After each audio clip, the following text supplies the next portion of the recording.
Bienvenidos a mi canal. Hoy te leo La aventura del hombre que reptaba, del libro de Sir Arthur Conan Doyle, Sherlock Holmes.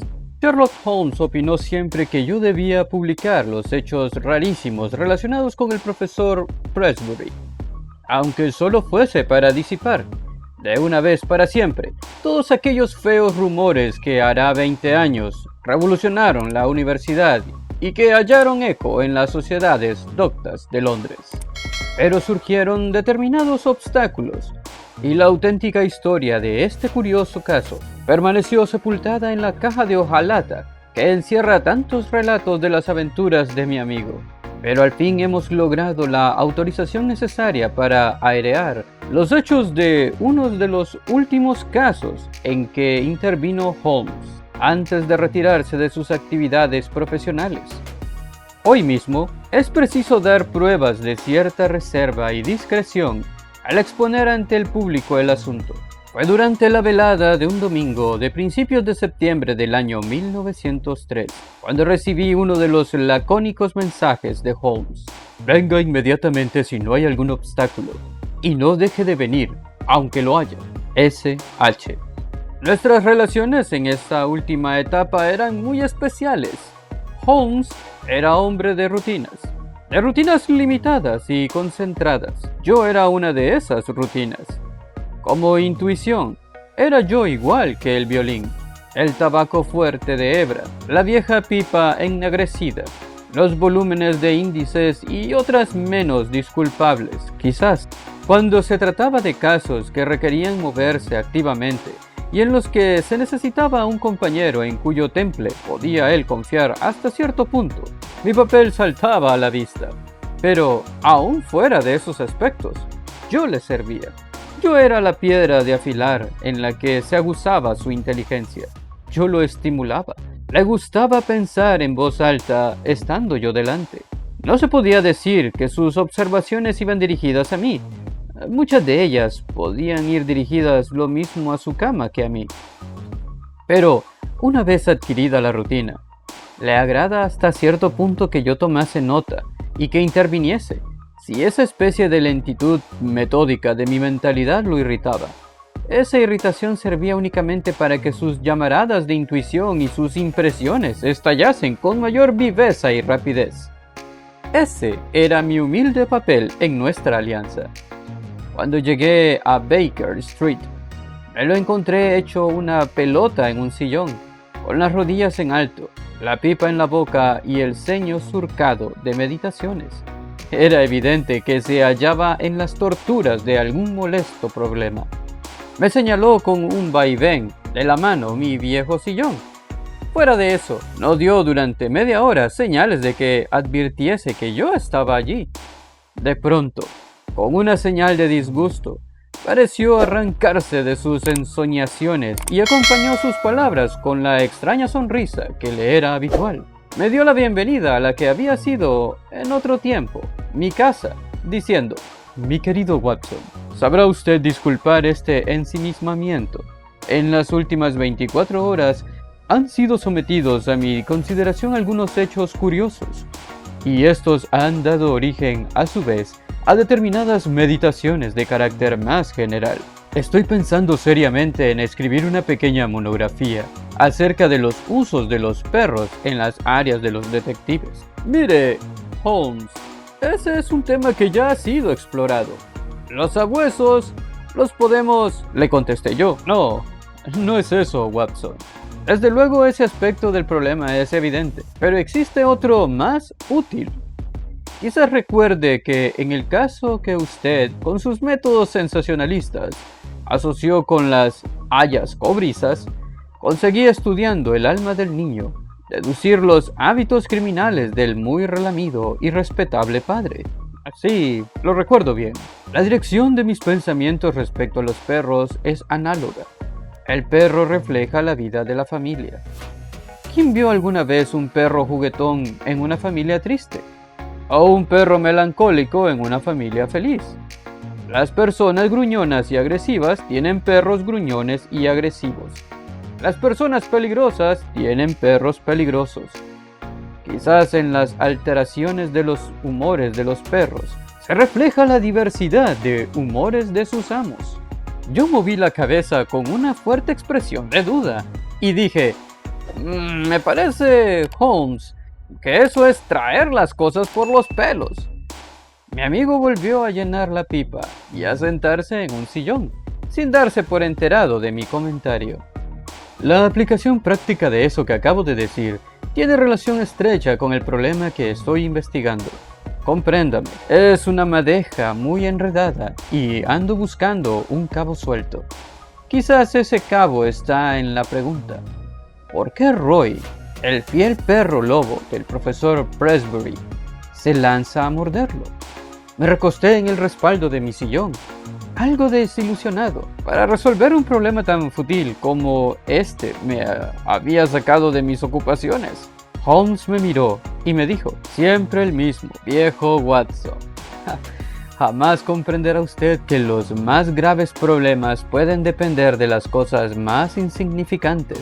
Pero, ¿no resulta extraño, así, de pronto, que un fisiólogo ecuánime, un anciano?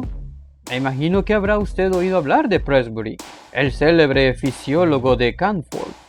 Resulta extraño, digo, que un hombre así, que ha tenido siempre a su perro lobo como el más adicto de sus amigos, se haya visto estos días acometido por él 2 veces. ¿Qué saca usted en consecuencia? ¿Que el perro está enfermo? Sí, también eso hay que tomarlo en cuenta. Pero el hecho es que el perro no ataca a nadie más, y que por lo visto tampoco molesta a su amo, sino en circunstancias muy especiales. Es curioso, Watson, muy curioso. Si quien llama ahora al timbre es el joven Bennet, se ha adelantado a la hora de la cita. Se oyeron pasos rápidos en la escalera. Llamaron con golpes vivos a nuestra puerta, y un instante después se presentó nuestro cliente. Era un joven alto y bello, de unos 30 años, bien vestido y elegante, pero con algo en su porte que hacía pensar más bien en un estudioso que en un aplomo de un hombre de mundo. Cambió un apretón de manos con Holmes y luego me miró a mí con cierta sorpresa. Señor Holmes, este es un asunto muy delicado. Tenga en cuenta cuáles son mis relaciones, tanto las privadas como las públicas, con el profesor Presbury. No creo que tenga justificación que yo hable delante de una tercera persona. Nada tema, señor Bennet. El Dr. Watson es la esencia misma de la discreción y le aseguro que es muy probable que yo tenga que necesitar un colaborador en este asunto. Como usted guste, señor Holmes. Estoy seguro de que le vendrá bien que yo adopte ciertas reservas en el asunto. Usted comprenderá esa actitud. Watson, si le digo que este caballero, el señor Trevor Bennet, es ayudante profesional del gran hombre de ciencia, que vive bajo su mismo techo y que es novio oficial de su hija, tenemos, entonces, que convenir en que el profesor tiene todos los títulos para contar con su lealtad y su adhesión. La mejor manera de demostrársela es dar los pasos necesarios para poner en claro este extraño misterio. Así lo espero, señor Holmes. Eso es lo que propongo. ¿Conoce el doctor Watson el estado de cosas? No tuve tiempo de explicárselo. Entonces, quizás sea preferible que yo vuelva otra vez sobre el tema, antes de pasar a exponer algunas novedades ocurridas. Me encargaré de ello yo mismo, dijo Holmes, para demostrarle de ese modo que recuerdo los hechos en su orden debido. El profesor es hombre que goza de fama europea, Watson. Toda su vida ha transcurrido dentro de las normas tradicionales. Nunca dio ocasión en ella ni a un asomo de escándalo. Es viudo y tiene una sola hija, Edith, según tengo entendido. Es hombre de temperamento viril y enérgico, casi pudiéramos decir combativo. Tal era la situación hace algunos meses, entonces, y de pronto varió la corriente de su vida. A pesar de que tiene 61 años, se comprometió para casarse con la hija del profesor Murphy, colega suyo de la cátedra de anatomía comparada. No era, como lo entiendo, el cortejo razonable de un hombre envejecido, sino el apasionado frenesí de la juventud, porque nadie pudo mostrarse como el amante más leal.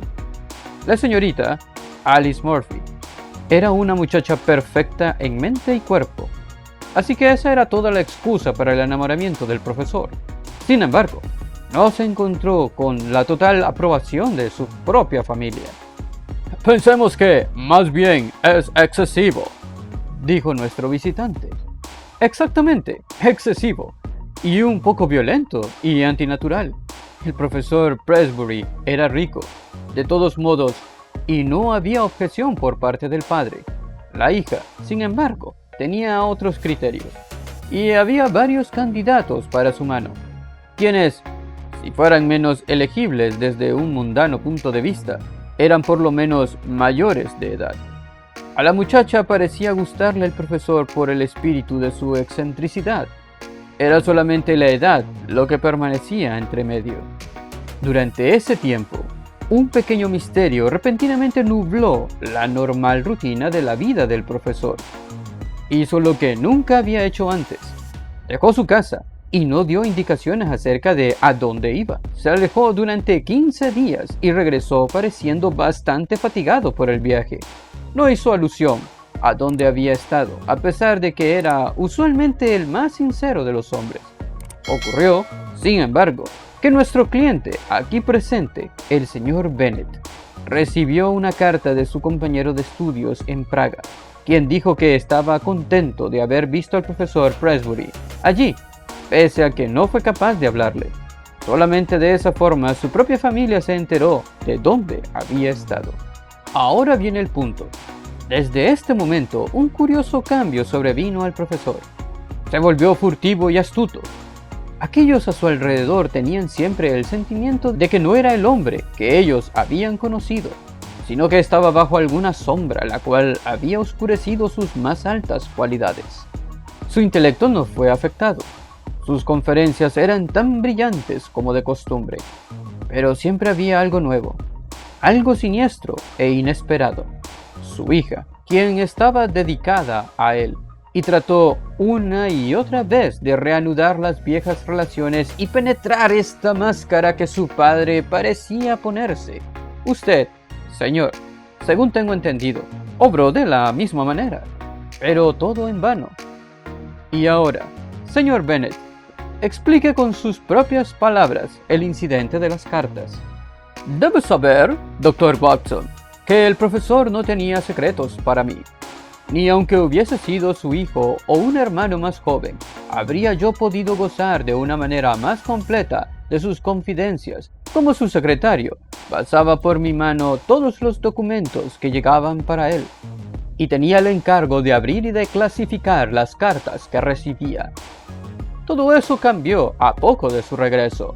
Me dijo que recibiría de Londres algunas cartas que vendrían selladas con una cruz debajo del sello de correos. Esas cartas debían ponerlas a un lado, porque solo él tenía que leerlas.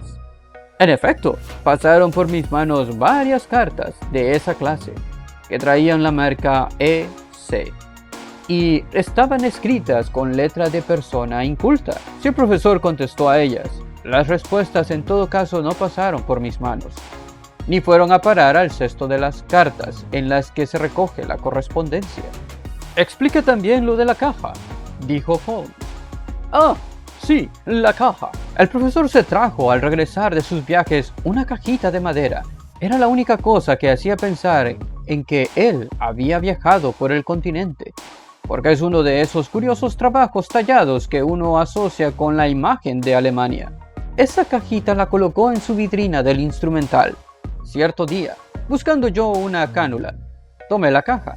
Para mi sorpresa, esto puso furioso al profesor, que me reprendió con palabras completamente duras por mi curiosidad.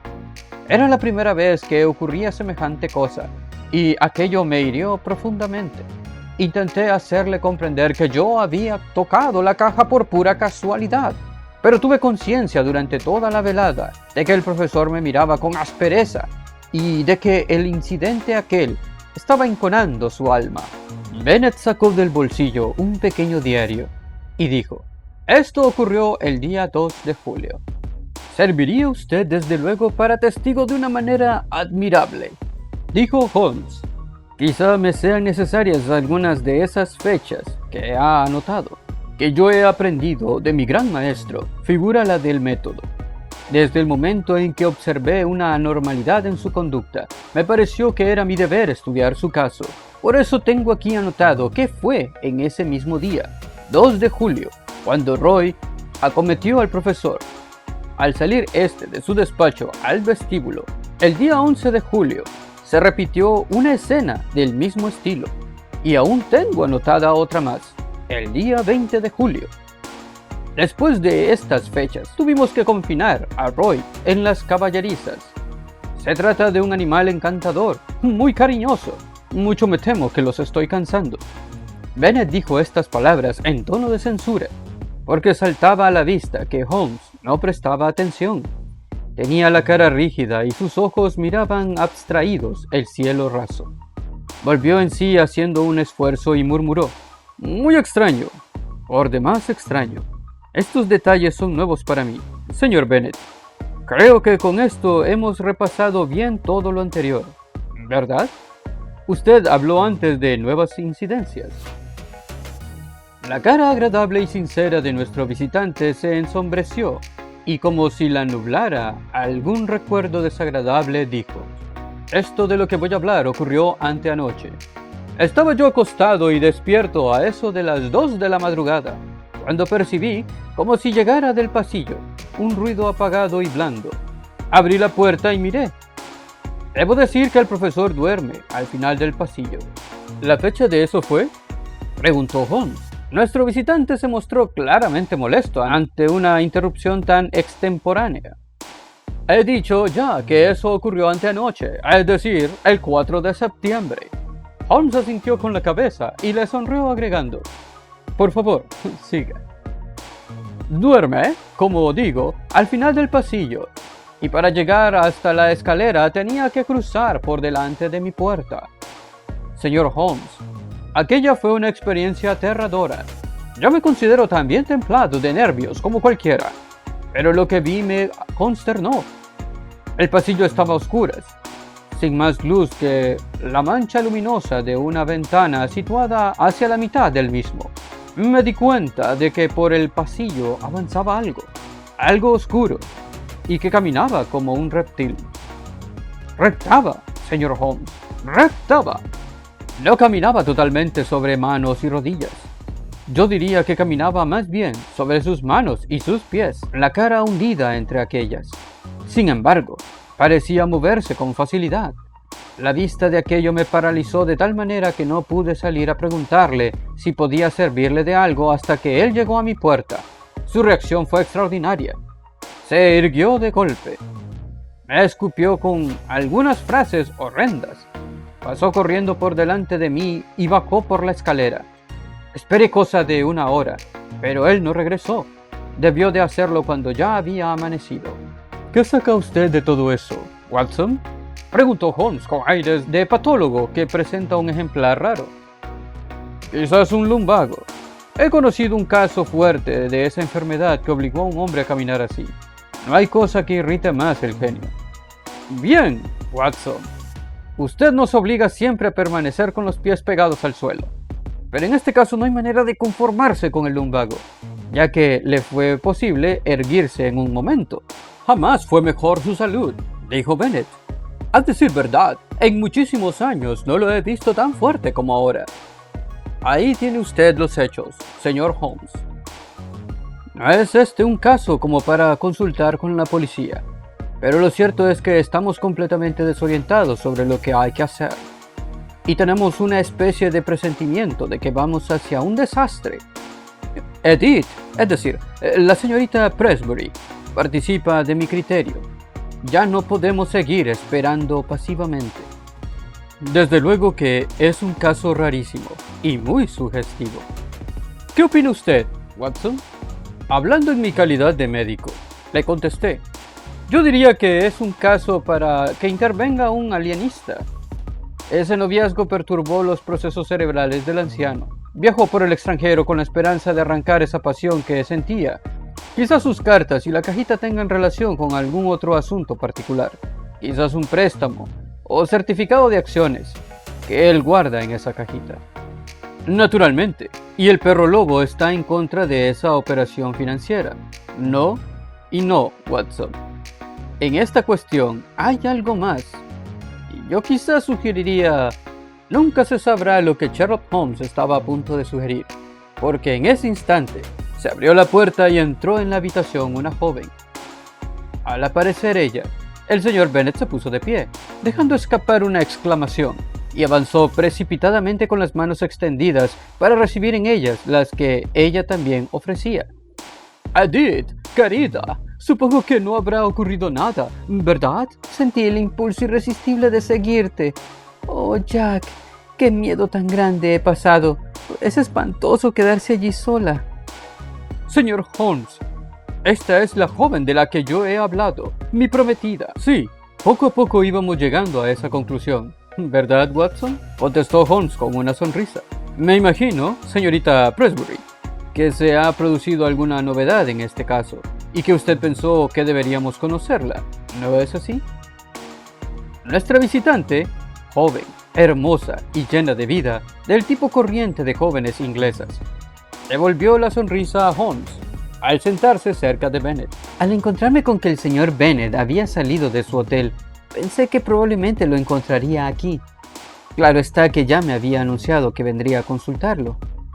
Ay, señor Holmes, ¿no puede hacer nada por mi pobre padre? Espero que sí, señorita Presbury.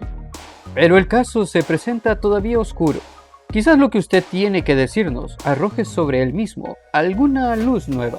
Señor Holmes, lo que voy a decir le ocurrió la noche pasada. Mi padre se había mostrado durante todo el día muy raro. Estoy segura de que hay ocasiones en las que no le queda recuerdo de lo que hace. Vive como en un ensueño extraordinario. El día de ayer fue uno de esos. No era mi padre aquella persona con la que yo estaba viviendo. Su corteza exterior estaba allí, pero no era él, de una manera real y verdadera. Cuénteme lo que ocurrió. Me despertaron durante la noche los furiosos ladridos del perro. Al pobre Roy lo tenemos ahora encadenado en las caballerizas. Yo duermo siempre con mi puerta cerrada con llave, porque, como Jack, como el señor Bennet le dirá, todos tenemos un sentimiento de peligro inminente. Mi habitación está en el segundo piso. Sucedió que la persiana de mi ventana estaba abierta y el exterior estaba iluminado por el brillo de la luz de la luna. Como estaba acostada con mis ojos clavados sobre el cuadrado de luz, escuchando a los frenéticos ladridos del can, me quedé asombrada al ver la cara de mi padre mirándome a través de la ventana. Señor Holmes, casi morí de sorpresa y horror. Estaba presionada contra el cristal de la ventana y una mano pareció elevarse como si empujara la ventana. Si esa ventana se hubiera abierto, pienso que me hubiera vuelto loca. No fue una falsa ilusión, señor Holmes. No se engañe pensando en eso. Me atrevo a decir que fueron 20 segundos o algo así, que me quedé paralizado observando su cara. Entonces desapareció, pero no pude saltar de la cama y mirar hacia afuera después de aquello. Yací fría y temblando hasta la mañana. En el desayuno estaba incisivo y feroz en su conducta, y no hizo alusión a la aventura de la noche. Ninguno lo hizo, pero le di una excusa para venir a la ciudad, y aquí estoy.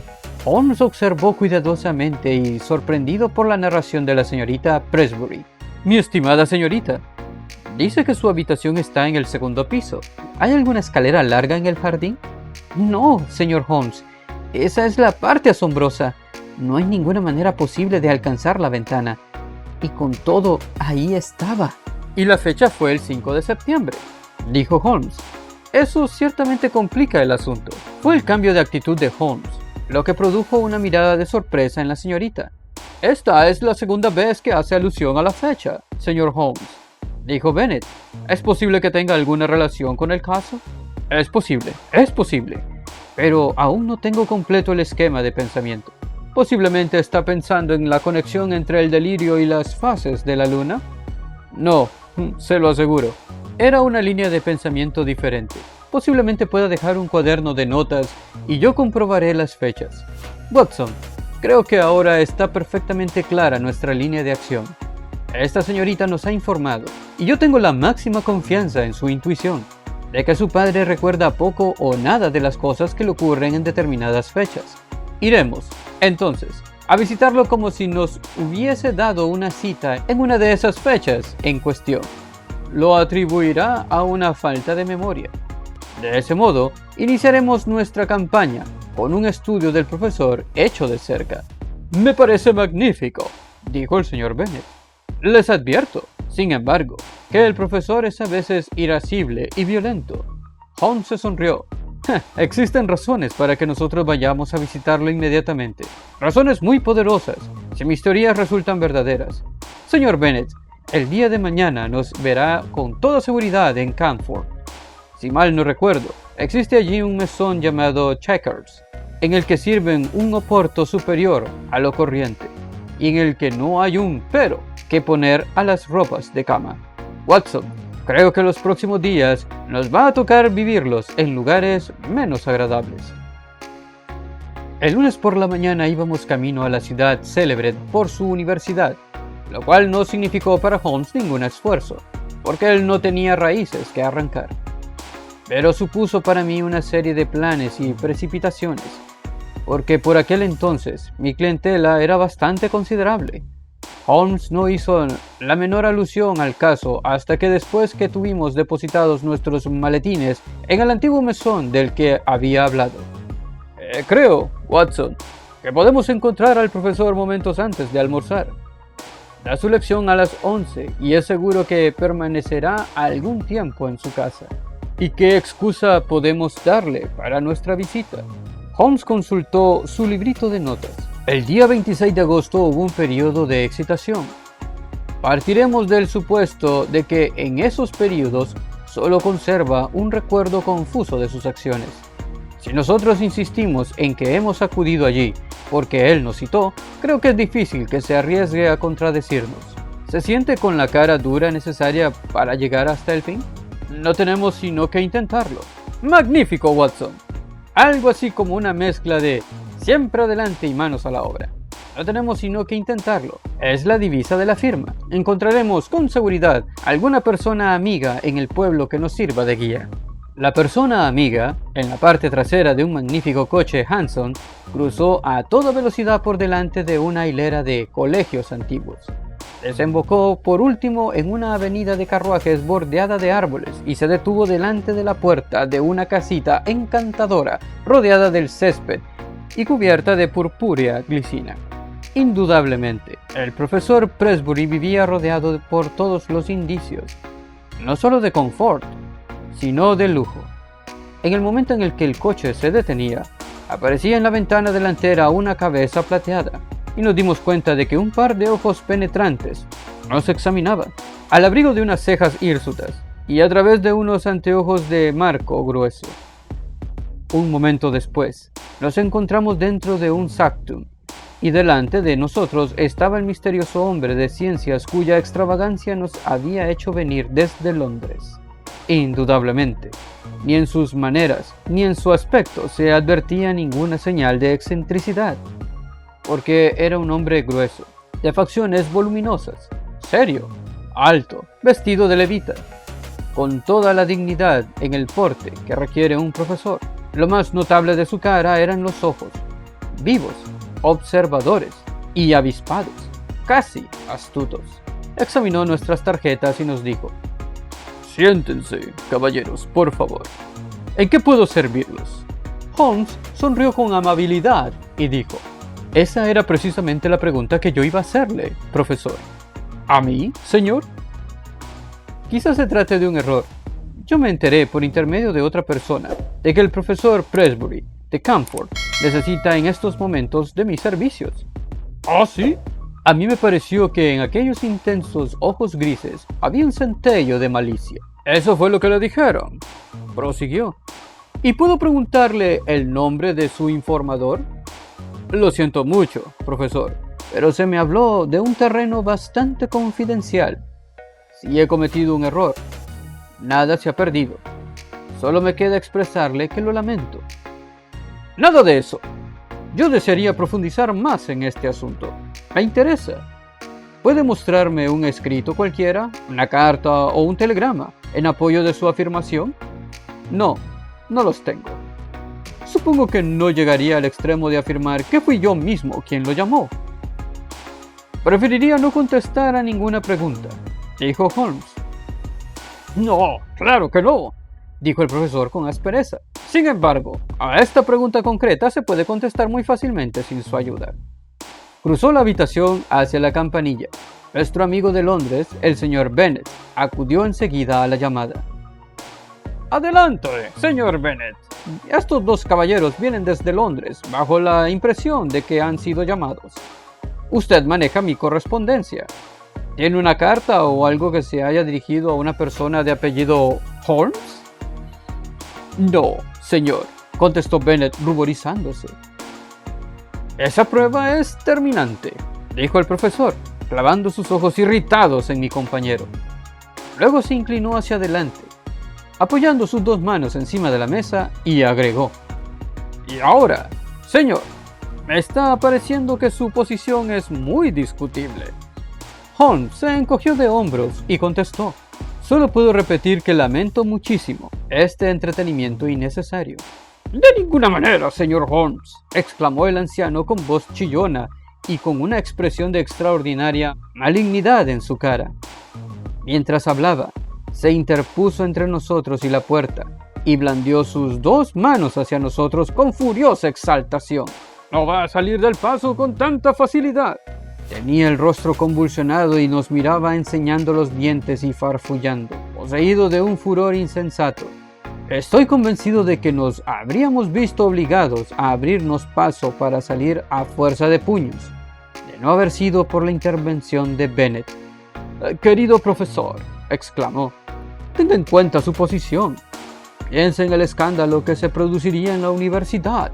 El señor Holmes es una persona muy conocida y usted no puede tratarlo de ningún modo con tal descortesía. Nuestro anfitrión, si así podemos llamarlo, dejó libre, con semblante muy huraño, el camino de la puerta. Nos alegramos al vernos fuera de la casa, y en el sosiego de la avenida de carruajes bordeada de árboles, Holmes parecía suavemente divertido con el incidente y dijo: «Ja, nuestro docto amigo tiene sus nervios algo desequilibrados. Quizás nuestro entretenimiento fue un poco torpe. Sin embargo, hemos conseguido el contacto personal que yo deseaba. Pero, por mi vida, Watson, que ese hombre nos sigue. Tenemos a esa mala persona pisándonos los talones. Oímos a espaldas nuestras los pasos de alguien que corría, pero, con gran alivio mío, no resultó ser el formidable profesor, sino su ayudante, el que surgió del recodo que formaba la avenida. Se nos acercó jadeante y dijo: «Lo siento muchísimo, señor Holmes, quería disculparme». «No hacen falta disculpas, querido señor. Estas cosas son propias de nuestra profesión». «No lo he visto nunca de un humor más peligroso. Pero es que cada vez se nos presenta más siniestro. Ahora podrá comprender por qué razón estamos alarmados, su hija y yo. Y, sin embargo, su cerebro sigue perfectamente». «Demasiado bien», exclamó Holmes. «Ahí es donde calculé yo mal. Es evidente que su memoria funciona mucho mejor de lo que yo había pensado. A propósito, podríamos ver, antes de irnos, la ventana del cuarto de la señorita Presbury». El señor Bennet se abrió camino a través de algunos arbustos y tuvimos una vista del lado de la casa. «Es esa, la segunda a la izquierda. Mi estimado señor, parece difícilmente accesible. Y aún con todo esto, observará que hay una hiedra debajo de una cañería de agua encima que podrían dar algún punto de apoyo». «No podría trepar por mí mismo», dijo el señor Bennet. «Muy probablemente. Sería ciertamente una hazaña peligrosa para cualquier hombre normal. Hay otra cosa que quería decirle, señor Holmes. Tengo la dirección del hombre en Londres a quien el profesor le escribe. Parece que ha sido escrita esta mañana, y lo tengo de su papel secante. Es una innoble posición para un secretario de confianza. Pero ¿qué más podría hacer?». Holmes observó el papel y lo puso en su bolsillo. Dvořák. Un nombre curioso. Eslavo, imagino. Bien, es un importante eslabón en la cadena. Regresamos a Londres mañana. Señor Bennet, no veo ninguna buena razón para que alarguemos nuestra estancia aquí. No podemos arrestar al profesor porque no ha cometido ningún crimen, ni podemos ponerlo bajo vigilancia, porque no ha mostrado signos de estar loco. No es posible tomar ninguna acción por ahora. Entonces, ¿qué vamos a hacer? Un poco de paciencia, señor Bennet. Los acontecimientos se desarrollarán muy pronto. A menos que esté equivocado, el próximo martes puede producirse una crisis. Ciertamente deberíamos estar en Camford ese día. Mientras tanto, la posición general es indiscutiblemente desagradable. Y si la señorita Presbury puede prolongar su visita... Eso es fácil. Entonces permita que permanezca hasta que le aseguremos que todo el peligro ha pasado. Mientras tanto, déjele hacer su voluntad y no se intrometa. Mientras esté de buen humor, todo irá bien. Ahí está, dijo Bennet en un sobresaltado susurro. Mirando por entre las ramas, vimos que la figura alta y erguida del profesor salía de la puerta del vestíbulo y miraba en derredor suyo. Tenía el cuerpo inclinado hacia adelante, imprimía a sus dos manos un movimiento de balanceo en línea recta y ladeaba la cabeza de un lado a otro. El secretario se despidió de nosotros con un postrero vaivén de la mano y se escabulló por entre los árboles. Poco después, lo vimos reunirse con su jefe y ambos entraron juntos a la casa, manteniendo lo que nos pareció una conversación animada e incluso llena de excitación. Mientras caminábamos hacia el hotel, dijo Holmes: creo que el viejo ha estado atando cabos. Me produjo la impresión, por lo poco que de él he podido ver, que posee un cerebro extraordinariamente despejado y lógico. Desde luego, se ha mostrado explosivo, pero tengamos en cuenta que desde su punto de vista tiene algún motivo para enfurecerse si alguien pone a los detectives sobre su pista, y él sospecha que la cosa procede de las personas mismas que viven en su casa. Estoy pensando que el amigo Bennet pasa ahora por momentos desagradables. Holmes se detuvo en la sucursal de correos y envió un telegrama. La contestación nos llegó durante la velada y Holmes me la entregó. He visitado la Commercial Road y hablado con Dvorak, hombre bondadoso de Bohemia, anciano, tiene gran almacén de artículos varios. Mercer. Tengo a Mercer desde que usted se marchó, dijo Holmes. Lo utilizo para todo y se cuida de la rutina del negocio. Me era importante saber algo del hombre con quien el profesor mantiene una correspondencia tan reservada. Su nacionalidad permite relacionarlo con la visita que el profesor hizo a Praga. Gracias a Dios que encontramos algo que puede relacionarse con algo, dije yo. Por el momento, parece que nos encontramos frente a una larga serie de incidentes inexplicables y totalmente desconectados unos de otros. Por ejemplo, ¿qué relación posible puede establecerse entre un perro lobo furioso y una visita a Bohemia? O entre cualquiera de esas dos cosas y un hombre que camina de noche reptando por el pasillo de la casa. En cuanto a sus fechas, resultan la mayor mistificación de todo. Holmes se sonrió y se frotó las manos. Convendría que diga que estábamos sentados en la vieja sala del antiguo mesón, con una botella de la afamada cosecha que Holmes había hablado, encima de la mesa que nos separaba. Esperé sus palabras. Bien, empecemos por la cuestión de las fechas, dijo juntando las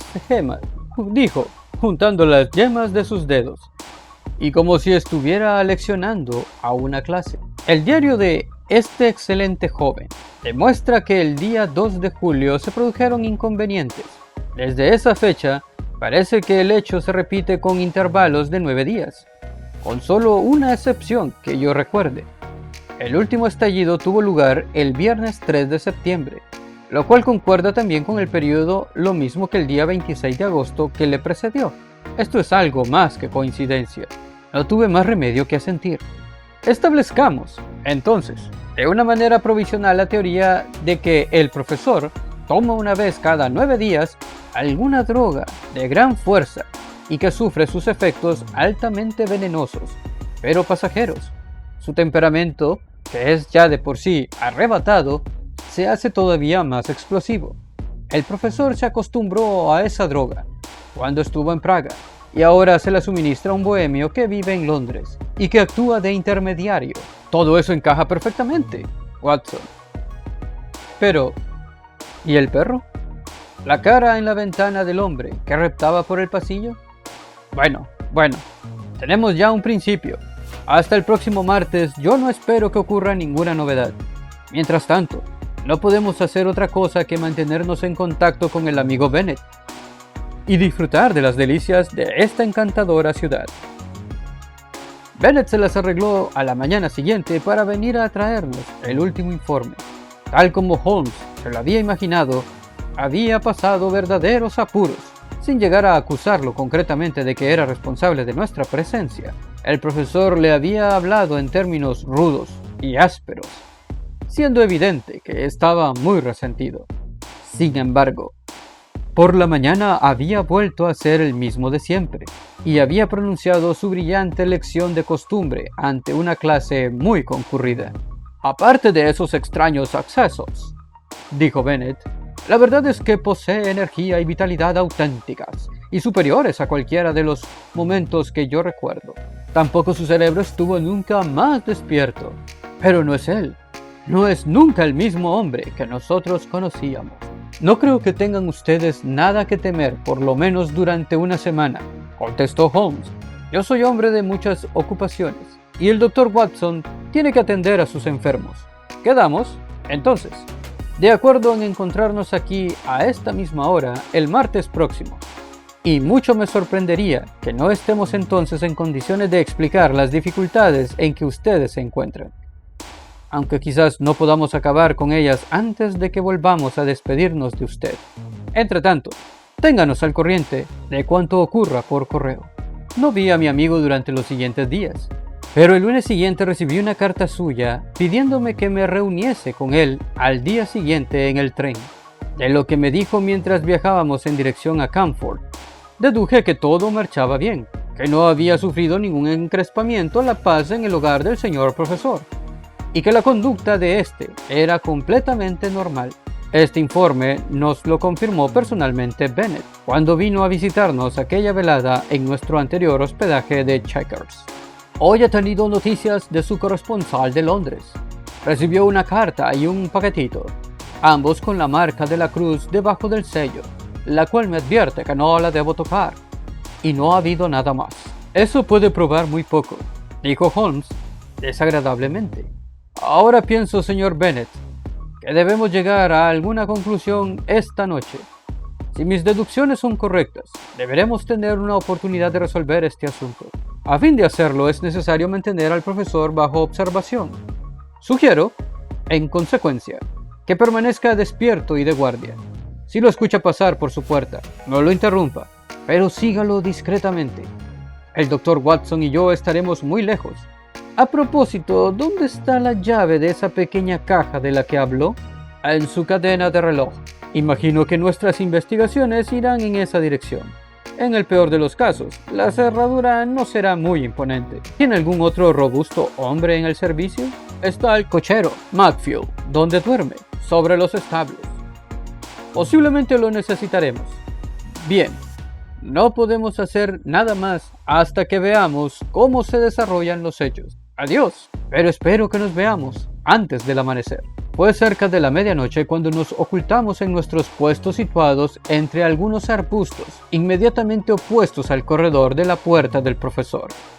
Era una noche clara, pero fría, y estábamos contentos de llevar nuestros cálidos abrigos. Soplaban ráfagas de viento, y las nubes se deslizaban a través del cielo, oscureciendo de tanto en tanto la media luna. Hubiera sido una vigilia deprimente si no fuera por la expectativa, la excitación y la seguridad de mi camarada de que probablemente llegaríamos al final de esta extraña secuencia de acontecimientos que había captado nuestra atención. Si el ciclo de 9 días se mantiene, entonces tendremos al profesor en su peor estado esta noche, dijo Holmes. El hecho de que estos extraños síntomas empezaran después de una visita a Praga, que está en correspondencia secreta con un comerciante bohemio en Londres, quien presumiblemente presenta a alguien en Praga y que recibió un paquete de él este mismo día, todo apunta en una dirección. Lo que ingiere y por qué lo ingiere aún está más allá de nuestro alcance. pero que emana de alguna forma desde Praga, es claramente evidente. Lo ingiere bajo estrictas directivas que regulan este ciclo de 9 días, y que fue el primer punto que trajo mi atención. Pero sus síntomas no son lo más sobresaliente. ¿Ha observado sus nudillos? Debí confesar que no lo había hecho. Gruesos y duros, de una forma que es considerablemente nueva para mi experiencia. Siempre mire a las manos primero, Watson, luego los puños, pantalones, rodillas y botas. Muy curiosos nudillos, los cuales solo pueden ser explicados por el modo de progresión observado por... Holmes se detuvo y repetidamente chocó sus manos contra su frente. ¡Oh, Watson! ¡Watson! ¡Qué tonto he sido! Parece increíble, y aún con todo debe ser verdad. Todo apunta en una dirección. ¿Cómo pude perderme viendo la conexión de las ideas? Esos nudillos, ¿cómo pude pasar por alto esos nudillos? Y el perro, y la hiedra. Es seguramente por el tiempo que pasé dentro de esa pequeña granja de mis sueños. Preste atención, Watson. Aquí está. Tendremos la oportunidad de verlo por nosotros mismos. La puerta del vestíbulo se abrió lentamente y contra el fondo luminoso vimos la alta figura del profesor Presbury. Estaba vestido con su bata de noche. Mientras permanecía delineado en la entrada estaba erecto, pero inclinándose hacia adelante con los brazos colgados, como cuando lo vimos la última vez. Ahora se adelantó en el camino y con un extraordinario cambio se dirigió hacia nosotros. Se hundió en una posición agazapada y se movió a lo largo con sus manos y pies, saltando de vez en cuando como si estuviera desbordado de energía y vitalidad. Se movió a lo largo de la fachada de la casa y luego giró en la esquina. Cuando desapareció, Bennet se deslizó a través de la puerta del vestíbulo y lentamente lo siguió. «¡Venga, Watson, venga!», exclamó Holmes. Y avanzamos, con el paso lo más suave y furtivo que nos fue posible, por entre los arbustos, hasta alcanzar un puesto desde el que podíamos ver al otro lado de la casa, que parecía bañado en la luz de la media luna. Divisábamos con claridad al profesor en cuclillas, al pie de la pared cubierta de hiedra. Mientras lo estábamos mirando, se lanzó súbitamente a trepar por la planta con increíble agilidad. Saltaba de rama en rama, seguro de pie y firme de garra, trepando como si lo hiciera por el simple gozo de poner a prueba su propia energía y sin ninguna otra finalidad concreta. Su bata, que aleteaba a uno y a otro lado de su cuerpo, se daba el aspecto de un gigantesco murciélago. Pegado contra la pared de su propia casa, era una mancha negra cuadrada, sobre la pared iluminada por la luz de la luna. De pronto se cansó de esta diversión y, dejándose caer de rama en rama, saltó al suelo en su actitud anterior y se dirigió hacia las caballerizas, reptando de la misma manera que antes. El perro lobo estaba ya fuera de sus casillas, ladrando furiosamente, más excitado que nunca en cuanto distinguió a su amo. Tiraba con fuerza de su cadena y temblaba de ansia y de furor. El profesor se agazapó muy calculadamente fuera del alcance del perro y empezó a provocarlo de todas las maneras que le fue posible. Agarró puñados de piedrecitas del paseo y se las tiró al perro a la cara. Lo hostigó con una estaca que agarró por allí. Pasó sus manos solo a algunos centímetros de distancia de las fauces abiertas del animal y se esforzó por aumentar su furia de cuantas maneras le fue posible. Aunque el perro había perdido ya todo control, no recuerdo haber presenciado de todas nuestras aventuras espectáculo más extraño que el que presentaba aquella figura impasible y digna todavía, agazapado al estilo de rana en el suelo y azuzando al animal ya enloquecido para que se lanzase a arrebatos de furor todavía más salvajes, recurriendo para ello a los medios de la crueldad más ingeniosa y calculada, aunque el perro saltaba enfurecido delante de él. Y de pronto ocurrió lo inesperado. No se rompió la cadena, sino que se deslizó el collar fabricado para un perro de Terranova, de cuello más grueso. Oímos el tintineo de la cadena caer al suelo, y un instante después, El perro y el hombre rodaban juntos por tierra, uno rugiendo de furor, el otro lanzando un chillido de terror que tenía una extraña vibración de falsete. Fue un momento de peligro inminentemente para la vida del profesor. El salvaje animal lo había agarrado bien por el cuello y sus colmillos habían penetrado profundamente. El profesor había perdido el conocimiento antes de que pudiéramos llegar a separar al perro. Quizás habría sido una tarea peligrosa para nosotros, pero la voz y la presencia de Bennett hicieron entrar instantáneamente en razón al gran perro lobo. El estruendo había hecho bajar de su habitación de encima de las caballerizas al cochero, soñoliento. No me sorprende, dijo moviendo de un lado a otro la cabeza. Lo he visto haciendo lo mismo. Estaba seguro de que un día u otro el perro le clavaría el diente. Se ató al perro lobo y entre todos llevamos al profesor a su habitación del piso superior.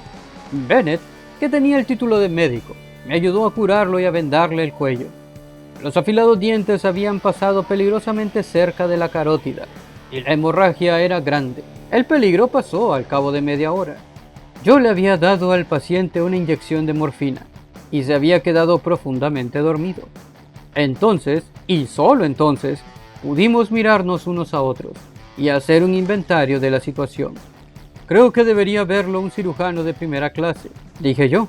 No, por amor de Dios, exclamó Bennett. Por el momento, ha quedado reducido el escándalo a nuestra propia casa. De nosotros no saldrá. Si va más allá de estos muros, no habrá ya quien lo detenga. Piensen ustedes en la posición que ocupa en la universidad, en la fama de que goza en toda Europa y en los sentimientos de su hija. Tiene razón, dijo Holmes. Creo que es muy posible hacer que el asunto quede entre nosotros e impedir también la recaída ahora que podemos actuar libremente. Deme la llave de la cadena del reloj. Bennett. McField se quedará cuidando al enfermo y nos avisará si ocurre algo. Vamos a ver qué encontramos en la misteriosa caja del profesor. No era mucho lo que dentro de ella había, pero lo suficiente. Una ampolla vacía, otra casi llena, una jeringa hipodérmica, varias cartas en letra embrollada y extranjera.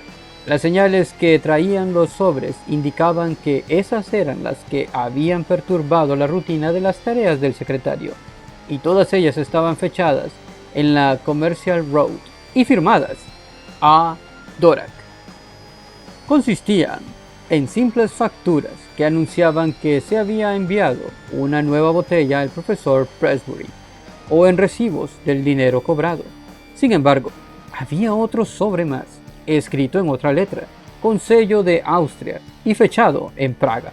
Aquí es donde tenemos el material que necesitamos, exclamó Holmes, sacando la carta de dentro del sobre. Decía así: Ilustre colega, desde que recibí su apreciada visita, he pensado mucho en su caso, y a pesar de que las circunstancias en que usted se encuentra existen razones especiales para someterse al tratamiento, yo le aconsejaría, no obstante, cautela, porque mis experiencias me han demostrado que no está exento de determinados peligros.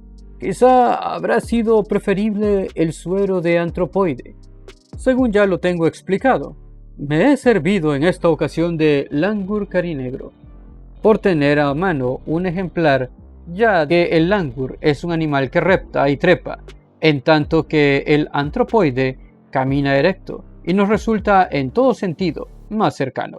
Le suplico que tome todas las precauciones posibles, a fin de que no se produzca una divulgación prematura del procedimiento. No tengo en Inglaterra sino otro cliente directo, y Dvorak actúa como mi agente para los dos. Agradecería informes semanales de usted y con la más alta estima. H. Lowenstein. Lowenstein. Ese apellido me trajo a la memoria el recuerdo de algún recorte de periódico en el que se hablaba de un oscuro hombre de ciencia que trabajaba para descubrir, por procedimientos desconocidos todavía, el secreto del rejuvenecimiento y el elixir de la vida. Lowenstein, de Praga. Lowenstein es el prodigioso suero vigorizador al que la profesión médica había declarado tabú, porque se negaba a descubrir la fuente de que lo extraía. Expliqué en pocas palabras lo que recordaba. Bennett había echado mano a los estantes de un manual de zoología y leyó Langur, el gran mono carinegro, de las vertientes del Himalaya, el más corpulento y más humano de los monos trepadores. Vienen aquí muchos más detalles. Bueno, señor Holmes, es evidente que, gracias a usted, hemos podido seguir el mal hasta su misma fuente. La verdadera fuente, dijo Holmes, está, como es natural, en ese amor espontáneo que dio a nuestro impetuoso profesor la idea de que solo podría conseguir su anhelo rejuveneciéndose. Cuando se intenta sobreponerse a la naturaleza, se corre el riesgo de caer bajo ella. El más elevado tipo de hombre puede retroceder hasta el puro animal si se aparta del sendero recto de su destino. Permaneció unos momentos sentado con la ampolla en la mano, contemplando el líquido interior. En cuanto yo escriba a este hombre diciéndole que lo hago criminalmente responsable de los venenos que pone en circulación, desaparecerán para siempre las molestias. Podría, sin embargo, reincidir y quizás otros descubran procedimientos mejores. Ahí se encierra un peligro, un verdadero peligro para la humanidad. Piense, Watson, en que los hombres materialistas, los sensuales, los mundanos, querrían todos prolongar sus indignas vidas. Los espiritualistas, en cambio, no esquivarían la llamada o algo más elevado. Sería la supervivencia de los menos aptos. ¿En qué clase de pozo negro se convertiría nuestro mundo? Y, de pronto, se esfumó el ensoñador, y Holmes, el hombre de acción, saltó de su silla. Señor Bennet, creo que ya no queda nada por decir. Los diversos incidentes encajarán ahora perfectamente dentro del plan general. Desde luego, el perro advirtió el cambio mucho más rápidamente que ustedes. Le bastaba para ello con el olfato. Roy no acometió al profesor, sino al mono, de la misma manera que era el mono quien hostigaba a Roy. Trepar constituía para este animal un placer, y creo que fue pura casualidad que durante esa diversión llegase a la ventana de la joven. Watson, hay un tren muy temprano para Londres, pero creo que nos dará tiempo a tomar en el Checkers una taza de té antes de ir a la estación. Y así termina esta aventura de Sherlock Holmes. Si te ha gustado este video, compártelo, dale like y suscríbete y dale a la campanita para que no te pierdas nuevos libros. Te invito también a que vayas a la lista de reproducción donde encontrarás otros libros con ilustraciones. Nos vemos en el siguiente libro. Hasta pronto.